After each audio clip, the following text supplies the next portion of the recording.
Hi guys, Liz here with VuduMoto, and today we have a very special bike I want to talk about. And yes, she is torn apart, but this is a MV Agusta Brutale 1090. So what's special about this bike is that back in the 60s, well, started in the 50s, 60s, and 70s, Giacomo Agostini dominated the Grand Prix. So if you know anything about it, done a little bit of research, so he won about 122 Grand Prix races and 15 World Championships, so which is very impressive. So we had this bike for about 10 years now. It has 11,000 miles on it, which is not bad. So the bike itself weighs about 400 pounds dry, with the plastics of course, has 1078 cc's, 81 foot-pounds of torque, and anywhere from 144 to 150 horsepower. So the throttle response is very sharp, and the power delivery is very aggressive on this bike. So it's not just like any regular bike, it really has a kick to it.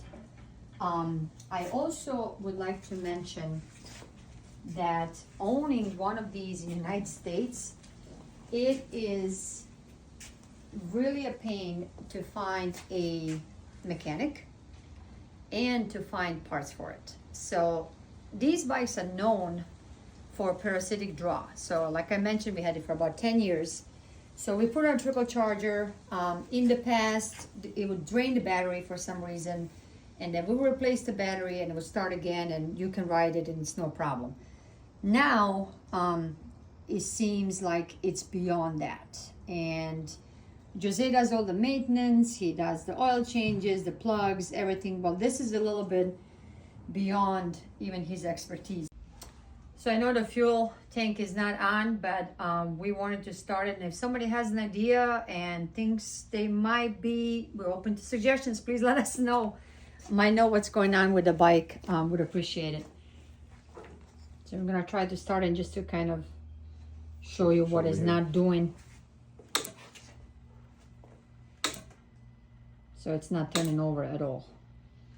So instead of us, like I said, trying to throw a bunch of parts at it, trying to diagnose this, we're gonna take it down to Largo, let the certified MV Agusta mechanic take care of it, and find out what's actually wrong with it. What we were told by dealership when we spoke with them is that they used to have the parts in the United States, that they shipped everything back to Italy. So now when they need parts, they have to order it directly from Italy, and it can, I mean, you can wait months for the parts to arrive. So we are ready.